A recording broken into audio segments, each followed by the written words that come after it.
Garden rich Birati নিয়ে যখন আমরা ভাবছি ঠিক তখনই গতকাল পিকনিক গার্ডেনেও ঘটে গেল একই ধরনের ঘটনা, যেখানে বেআইনিভাবেই তৈরি হচ্ছিল বহুতল এবং সেই বহুতলের তিনতলার কার্নিশ ভেঙে পড়ল। যদিও আশপাশে কোনো লোকজন না থাকায় বড় দুর্ঘটনা এড়ানো সম্ভব হয়েছে। আর সেখানে গিয়ে যে ছবিটা দেখা যাচ্ছে, দুদিকে মাত্র 1 ফুট করে ছাড় রেখে তৈরি হয়েছে সেই বহুতল। দোতলা তৈরি হয়েছে কার্যত রাস্তার উপরেই। 1.5 বছর আগেই ওই বহুতল নিয়ে অভিযোগ করেন স্থানীয়রা। পিকনিক গার্ডেনে বেআইনিভাবেই তৈরি হচ্ছিল বহুতল। সন্দীপ সরকার আমাদের প্রতিনিধি এই মুহূর্তে আমাদের সঙ্গে সরাসরি রয়েছেন।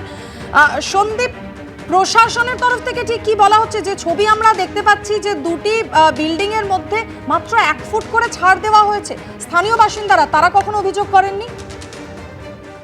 দেখো, স্থানীয় বাসিন্দারা অভিযোগ করেছিলেন 2022-এর ডিসেম্বর থেকে।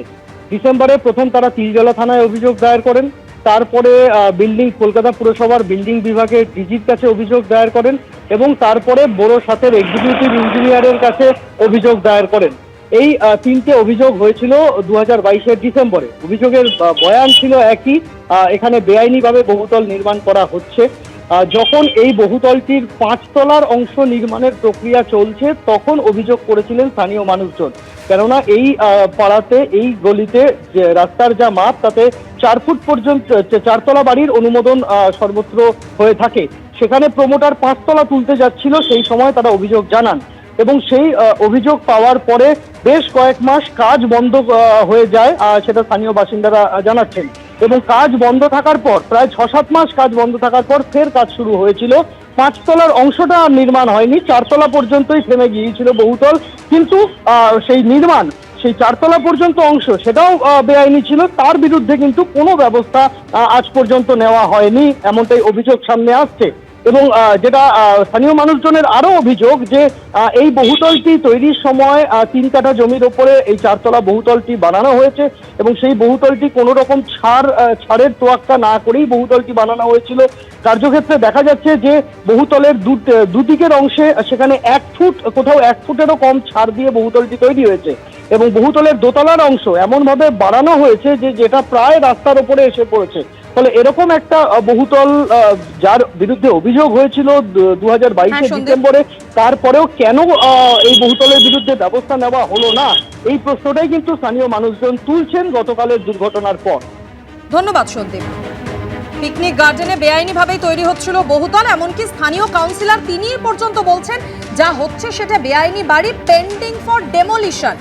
তারপরও কিন্তু কোনো রকম কোনো প্রশাসনের তরফ থেকে কোনো পদক্ষেপ নেওয়া হয়নি। আর এই প্রসঙ্গে 1.5 বছর আগে এই বহুতল নিয়ে অভিযোগ করেছিলেন স্থানীয় বাসিন্দারা, তারা আজ কি বলছেন শোনাবো। পাড়ার থেকে সবাই একটা অবজেকশন দিলাম এটাকে, যে বিল্ডিংটা যে আপনারা করুন, আপনাদের কোনো আপত্তি নেই, কিন্তু আপনারা একটা ছাদটা তো রাখবেন, সেই ছাদটা রেখে কনস্ট্রাকশনটা করুন। তো সেটা করেনি, প্রথম কথা। দ্বিতীয় কথা, এরা 5 তলা করতে চাইলো, তারপরে তো এটা এখন 4 তলা অবধি ঠিক আছে, সব কিছু ইয়ে করে, কিন্তু কাজের এমনভাবে যে লোকের রাস্তা দিয়ে বেরোবে, এখান থেকে এর আগে একদিনকে বাঁশ পড়লো, কেউ দেখবার নেই, কেউ আসবার নেই, বললেও মরেনি তো কেউ, এইভাবে কথা। তো মারা গেলে তবে এরা আসবে, তবে এরা ইয়ে করবে, তো কেউ কোনো এটা নিয়ে কোনো চিন্তা ভাবনা নেই। তো দিনের পর দিন এখানে সবই মোটামুটি, এর আগেও এখানে গিয়ে দেখুন ওদিকেও একটা ইল্লিগাল তৈরি হচ্ছে। করুক না, ইল্লিগাল কাজ করুক, সেখানে কোনো অসুবিধা নেই, কিন্তু একটা ছাড় তো অন্তত মানুষের দেবে, যে লোকের অসুবিধা করে কোনো কাজ করবে না। 1 ফুটও বোধহয় ছাড় নেই। আপনি যদি উপর দিকে থাকেন তো কোনো দেখুন না, পাঁচিলের বাইরে চলে এসছে, দোতলা থেকে দেখুন পাঁচিলের বাইরে চলে এসছে।